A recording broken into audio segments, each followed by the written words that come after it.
Hello बच्चों, अपना lesson number 2 चल रहा है मापन एवं मात्रक।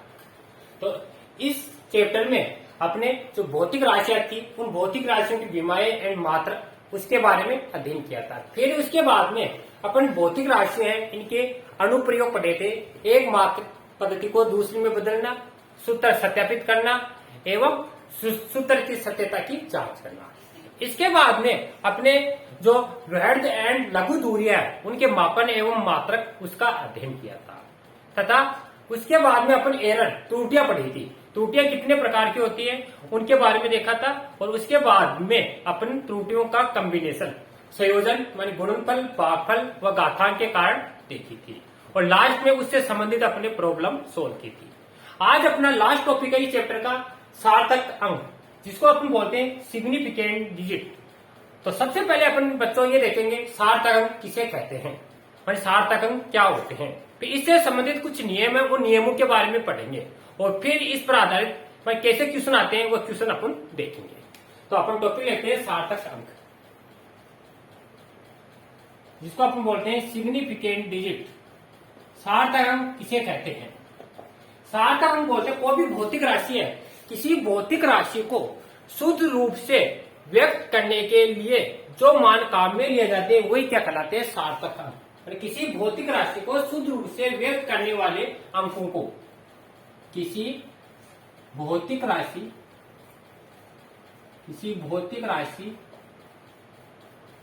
को शुद्ध रूप से व्यक्त करने वाले अंकों को सार्थक अंक कहते हैं। कोई भी भौतिक राशि है उसको शुद्ध रूप से मानी इसको एकदम वास्तविक रूप से व्यक्त करने वाले, प्रदर्शित करने वाले जो अंक है उसी को अपन क्या कहेंगे? सार्थक अंक। अब इस सार्थक अंक है इनके कुछ नियम है, ये बच्चों आपको ध्यान रखना है तभी आपके क्वेश्चन सोल्व हो पाएगा। पहला नियम क्या है? जितने भी अशून्य अंक है मानी 0 को छोड़कर जितने भी संख्या आएंगी 1 से लेकर 9 तक वह सारे सार्थक अंक होते हैं। सभी अशून्य अंक सार्थक अंक होते हैं। पहला नियम ये आपका बच्चों। कैसे? जैसे एग्जांपल अपन देखें, जैसे x बराबर 2, 3, 5, 1 2351। अब ये देखो कोई भी इसमें शून्य नहीं है, सारी संख्याएं हैं। तो 1, 2, 3, 4 तो कितने सार्थक अंक बच्चों इसमें? 4। जैसे और देखिए अपन 2 और एग्जाम्पल जैसे x बराबर 5.237 कितने सार्थक अंक है इसमें? 1, 2, 3, 4। तो आपको क्या करना है, जो जितनी भी संख्या है उन संख्या को काउंट करनी है और शून्य नहीं होना चाहिए। वह सारी संख्या क्या होती है? सार्थक। इनका टोटल नहीं करना है, बस संख्या डिजिट नंबर देखने आपको कितने डिजिट है? 1, 2, 3, 4 तो 4 सार्थक। दूसरा नियम क्या कहता है बच्चों? दूसरा नियम कहता है कि जो भी अशून्य अंक है उन अशून्य अंकों के मध्य जो शून्य है वही आएगा, वो सार्थक अंक में काउंट होता है। दूसरा है अशून्य अंकों के मध्य शून्य सार्थक अंक होता है। कहने का मतलब है जो भी आपके अशून्य अंक है उन अशून्य अंकों के मध्य जो शून्य आएगा वो सार्थक अंकों में काउंट होगा। यह आपका दूसरा नियम है। कैसे? जैसे एग्जांपल देखते हैं बच्चों, जैसे x बराबर 5203।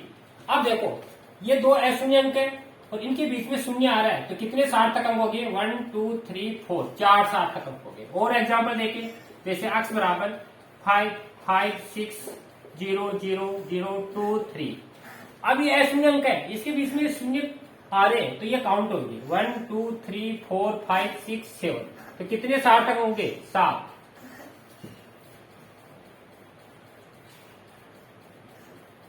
तीसरा नियम क्या कहता है बच्चों? तीसरा नियम कहता है अगर कोई संख्या 1 से छोटी है तो दशमलव है, इस दशमलव के दाहिनी तरफ जितने भी जो शून्य आएंगे दशमलव के दाहिनी तरफ तथा अशून्य इनके बाईं तरफ जो शून्य आएंगे वो सार्थक अंक नहीं होते हैं। तो तीसरा नियम है, यदि संख्या एक से छोटी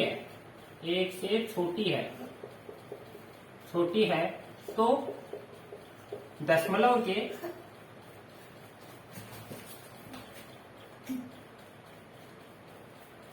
यदि संख्या एक से छोटी है तो दशमलव के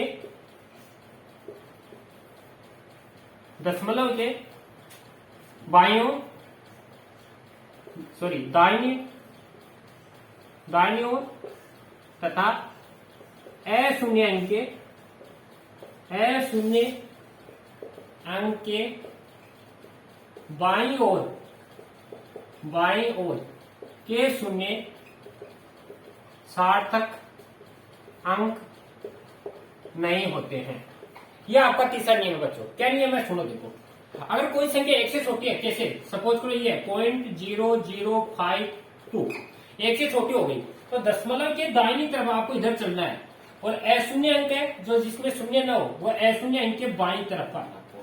तो ये जो जीरो आ रहे हैं ना, ये जीरो सार्थक अंक में काउंट नहीं होंगे। कितने हुए 1 2, तो कितने सार्थक अंक है इसके 2। जैसे और ले x बराबर 0.0002, तो कितने अंक हो गए इसमें 1, यानी इधर वाले जीरो आपको काउंट नहीं करने हैं। ये आपका तीसरा नियम है। चौथा नियम क्या है, बस ये कहे चौथा नियम है, लेकिन चौथे नियम ये कह रहा है कि जो भी अशून्य अंक है इसके जो बाद में शून्य आएंगे वह शून्य अंक बच्चों सार्थक अंक में काउंट होंगे। यदि संख्या एक से छोटी है तो दशमलव के दाहिनी और अशून्य अंक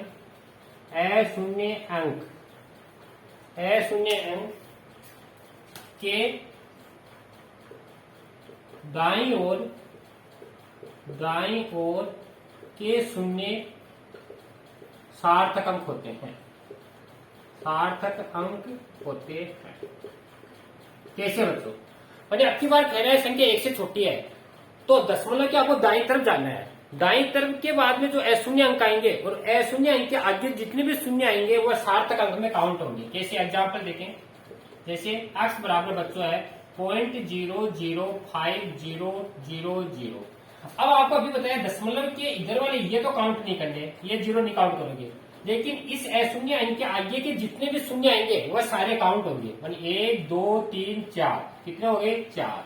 जैसे और एग्जाम्पल देखें 0.56000। तो अब ये जितने भी आपके अशून्य अंक ये सारे काउंट होंगे 1 2 3 4 5। जैसे ये देखें आपको x बराबर 0.000520। अब इधर वाले जीरो तो काउंट नहीं होंगे, ये तीसरा नियम है, लेकिन ये जीरो है ना ये काउंट होगा। अभी आपने पढ़ा है 1 2 3, तो 3 सार्थक अंक होंगे। तो यहां तक बच्चों अपने 4 नियम पढ़े। इसके बाद में 4 नियम हो रहे हैं वो देखते हैं, तो यहां तक नोट करना। फिर अगला अपन चौथा पॉइंट लेते हैं।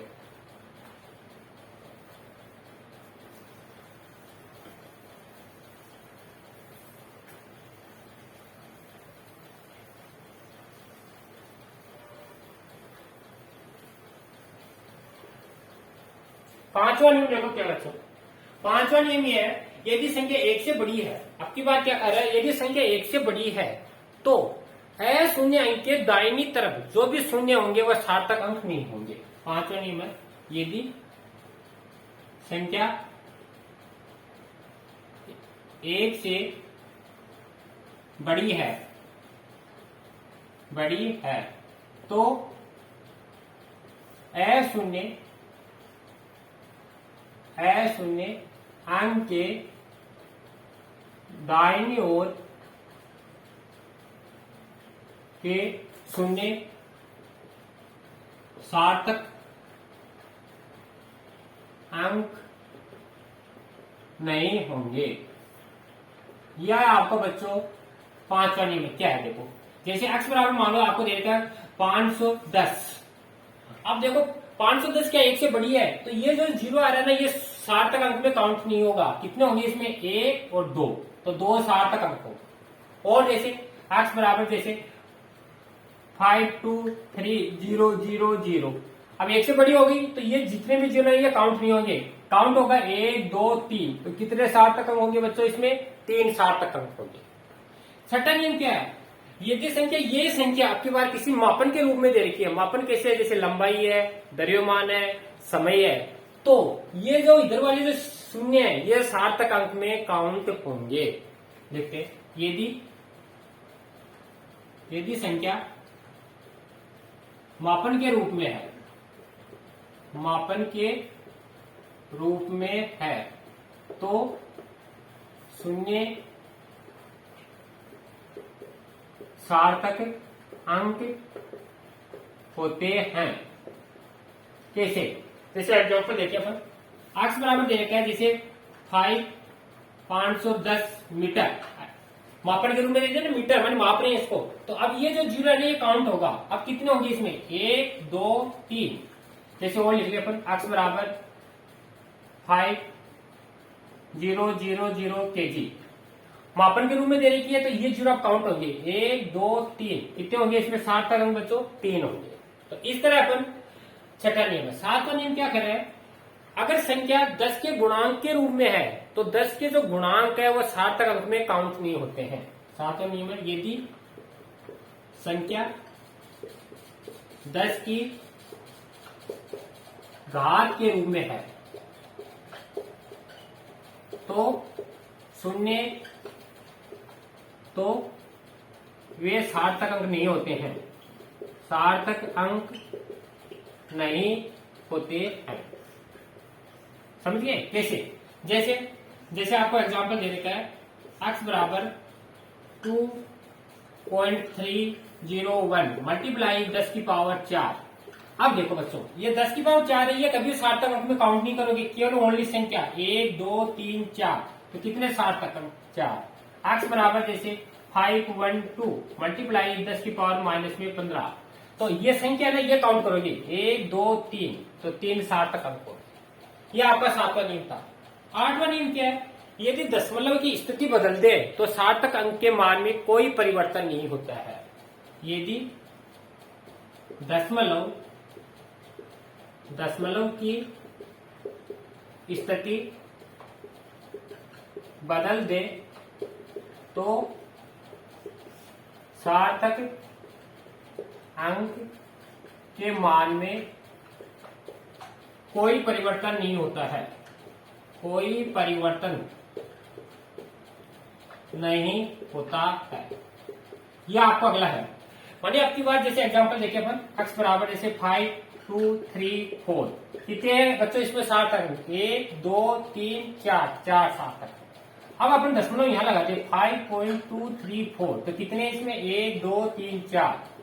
अगर यहां लगा दे 5 2 3 4 तो इसमें भी कितने होंगे? 4। कहने का मतलब है अगर दशमलव की स्थिति बदल दे तो सार्थक अंक के मान में कोई परिवर्तन नहीं होता है। तो इस तरह बच्चों अपने सार्थक अंक के 8 नियम देखे हैं। पहला नियम है, जितने भी अशून्य अंक है सारे सार्थक अंक में काउंट होते हैं। दूसरा है, अशून्य अंकों के बीच में अगर सार्थक अंक आता है तो वह भी सार्थक अंक में काउंट होता है। तीसरा है, अगर संख्या 1 से छोटी है तो दशमलव के दाहिनी तरफ और अशून्य अंक के बाईं की तरफ शून्य काउंट नहीं होते हैं। चौथा है, अगर संख्या 1 से छोटी है तो दशमलव के दाहिनी तरफ अशून्य अंक के दाईं ओर के जितने भी जीरो है वो सार्थक अंक में काउंट होते हैं। पांचवा है, यदि संख्या मापन के रूप में है तो और 1 से बड़ी है तो अशून्य अंक के आगे जो शून्य आएंगे वो सार्थक अंक में काउंट होते हैं। छठा है, 10 की घात से गुणा करने पर 10 की घात कभी भी सार्थक अंक में काउंट नहीं होती है। और अगला नियम है, यदि दशमलव की स्थिति बदल दे तो सार्थक अंक के मान में कोई परिवर्तन नहीं होता है। तो यहाँ तक नोट करना, फिर अपना आगे इससे संबंधित कुछ एक प्रॉब्लम देखते हैं। आपके क्वेश्चन बुक में दे रखा है, जैसे क्वेश्चन नंबर 10 दे रखा आपका बुक का।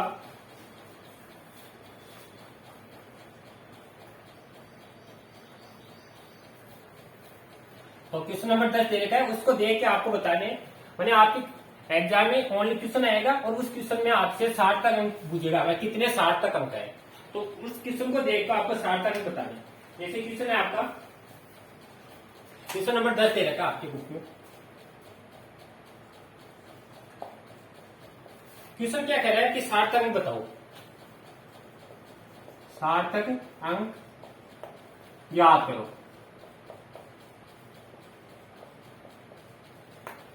अब सार्थक अंक बताने आपको, जैसे नंबर फर्स्ट है आपका 0.007 मीटर स्क्वायर। बी दे रखा है आपको 2.64 मल्टीप्लाई 10⁻24 मीटर स्क्वायर। सी दे रखा है आपको 0.2370 ग्राम प्रति सेंटीमीटर की क्यूब। डी दे रखा है 6.320 जूल और ई दे रखा है 6.032 न्यूटन मीटर स्क्वायर और एफ दे रखा है 0.0006032 मीटर स्क्वायर। ये बच्चों आपको दे रखे हैं, ये क्वेश्चन दिया हुआ है। अब आपको इसको देख के सार्थक अंक बताने, मानी क्वेश्चन ऐसा ही आता है आपके एग्जाम में, मानी ऐसे क्वेश्चन दिया मिलेगा उसमें सार्थक अंक बताने।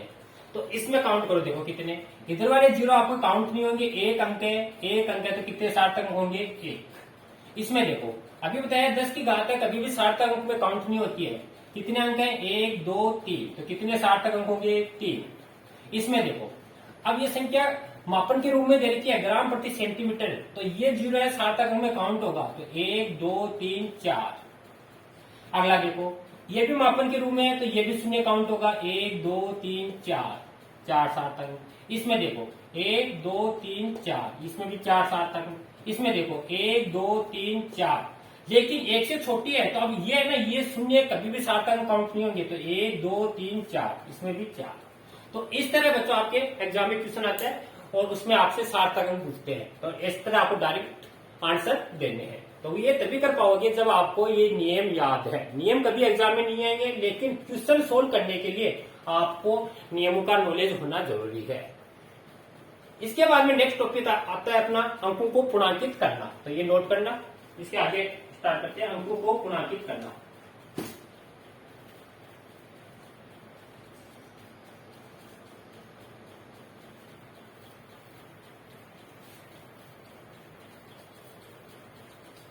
नेक्स्ट टॉपिक है अपना अंकों को पूर्णांकित करना।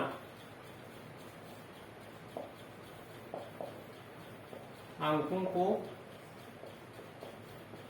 पूर्णांकित करना। देखो क्या अंकों को पूर्णांकित करना क्या होता है, मतलब किसी संख्या को निश्चित सार्थक अंक वाली संख्या में, तो लिख सकते हैं किसी संख्या को निश्चित सार्थक अंक वाली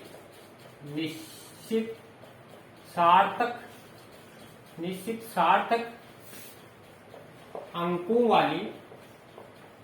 वाली संख्या, किसी संख्या को निश्चित सार्थक अंकों वाली संख्या में परिवर्तित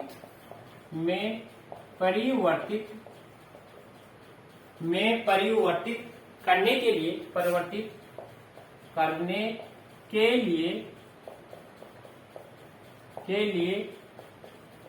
अंकों को पूर्णांकित किया जाता है क्या, सुनो देखो। अरे कोई भी संख्या दे रखी है आपको, किसी संख्या को निश्चित सार्थक अंकों वाली संख्या में आपको कन्वर्ट करना है, बदलना है। तो बदलने के लिए अपन क्या करते हैं, उन अंकों को पूर्णांकित करते हैं। पूर्णांकित का मतलब है राउंड फिगर में लिखना है। जैसे होता है 2.535, तो अपन क्या करते हैं, उसको 2.5 लिख लेते हैं, यानी दशमलव के जस्ट अगला अंक आता है ना, केवल वही पूर्णांकित होता है। दशमलव है, दशमलव के जस्ट अगला अंक पूर्णांकित होता है, तो उसको अपन, उस संख्या को अपन क्या करते थे, पूर्णांकित करते थे, माने राउंड फिगर में लिख लेते हैं। इसके लिए भी 4 नियम है, वह नियमों का ध्यान रखना है। पहला नियम है, यदि जिस अंक को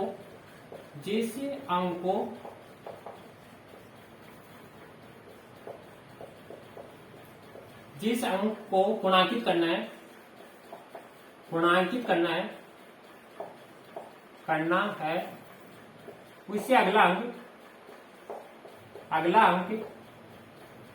उससे अगला अंक 5 से छोटा है तो पूर्णांकित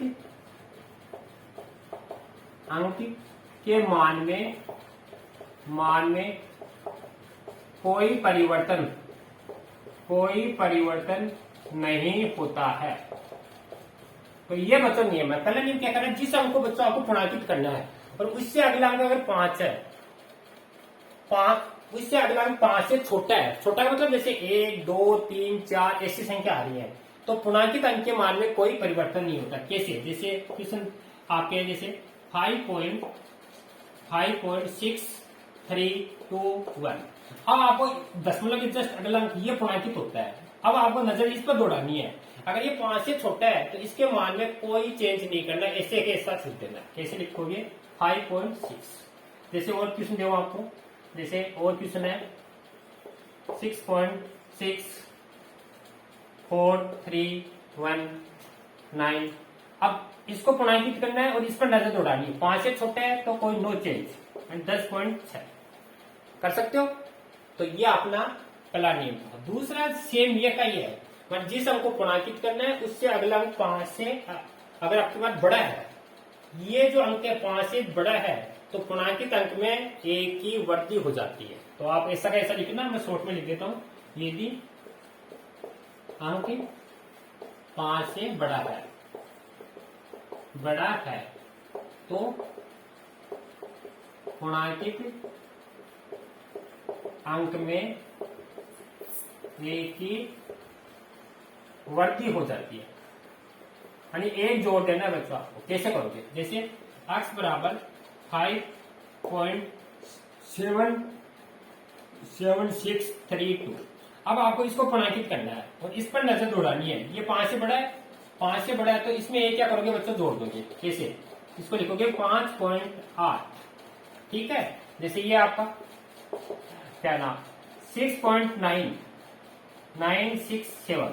अब इसको पूर्णांकित करना है और ये आपका 5 से बड़ा है तो इसमें एक जोड़ोगे और एक जोड़ते क्या हो जाएगा 10 और एक असल की इसमें आ जाएगी 7.7। तो इस तरह आपको करना है। तीसरा नियम कह रहा है, जिस अंक को पूर्णांकित करना है उससे अगला अंक 5 है, आपके पास खुद 5 है और 5 से आगे अगर कोई 0 है तो पूर्णांकित अंक के मान में कोई परिवर्तन नहीं होगा। यदि पूर्णांकित अंक के आगे 5 है वह इससे आगे 0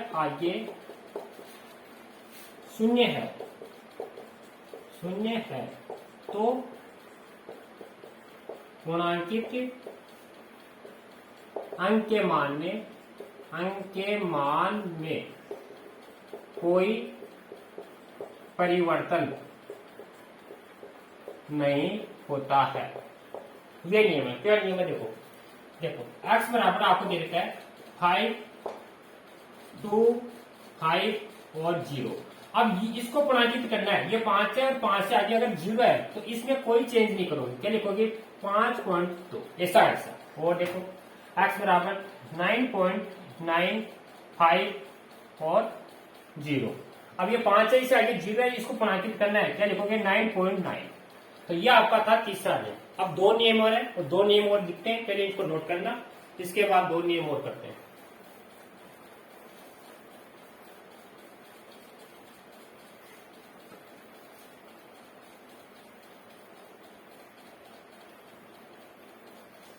अगला नियम है, देखो क्या अगला नियम है, जिस अंक को पूर्णांकित करना है उस अंक से आगे अगर 5 है और 5 के आगे अगर आपके पास अशून्य अंक है, अशून्य अंक का मतलब 1 से लेकर 9 तक है, और उसके बाद में भी पूर्णांकित अंक से पहले अगर सम संख्या है तो कोई चेंज नहीं करना है, अगर विषम संख्या है तो एक जोड़ देना है। कैसे, लिख देता हूं 5। चौथा, जिस अंक को पूर्णांकित करना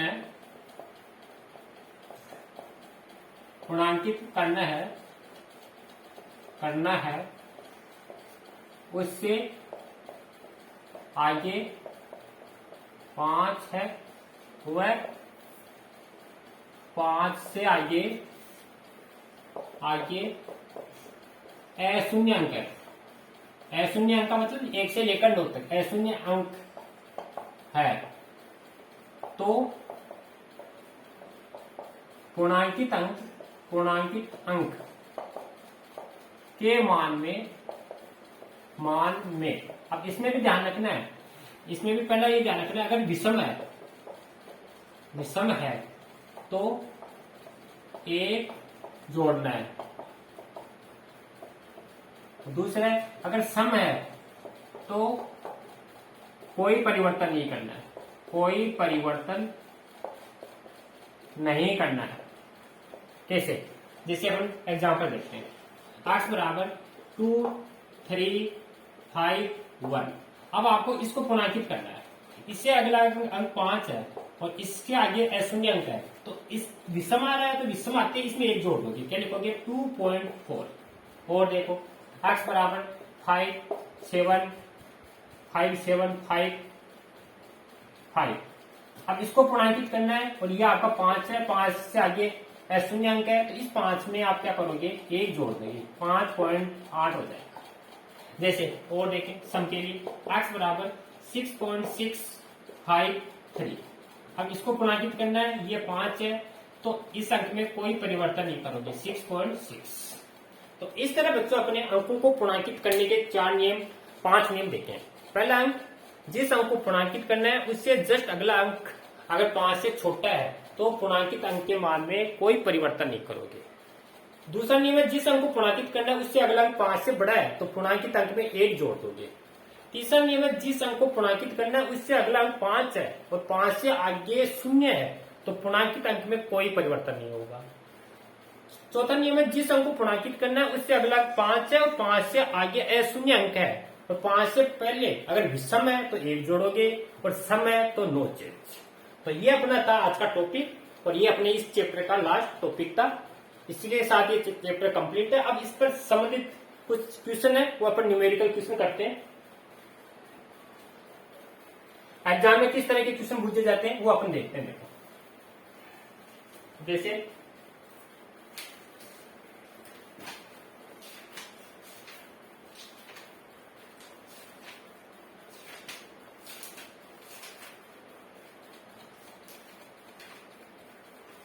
ये रहा आपका क्वेश्चन, बुक का दे रखा है, क्वेश्चन नंबर दे रखा है, क्वेश्चन एग्जाम्पल दे रखा है आपका 19वां एग्जाम्पल दे रखा है आपका। ये कह रहा है कोई घन है, घन की भुजा की लंबाई दे रखी है, घन की भुजा की लंबाई, घन है, इसकी भुजा की जो लंबाई है एल मानो ये दे रखी है 7.203 मीटर। ठीक है, अब क्या कह रहा है? घन की भुजा की लंबाई दे रखी है। अब कह रहा है उचित सार्थक अंकों का ध्यान रखते हुए आपको क्या करना है? घन का पृष्ठीय क्षेत्रफल तथा घन का आयतन निकालना है। तो इसमें लिख रखा है उचित सार्थक अंकों का प्रयोग करते हुए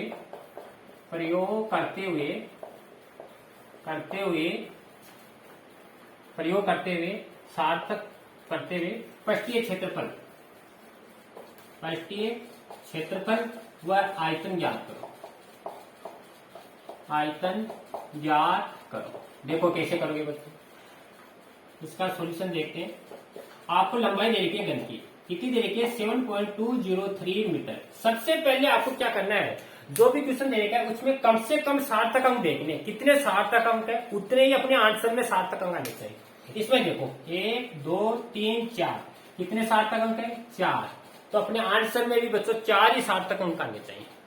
तो पृष्ठीय क्षेत्रफल का देखो, घन का पृष्ठीय क्षेत्रफल, इसका फॉर्मूला आपने पढ़ा होगा 6 गुणा भुजा स्क्वायर।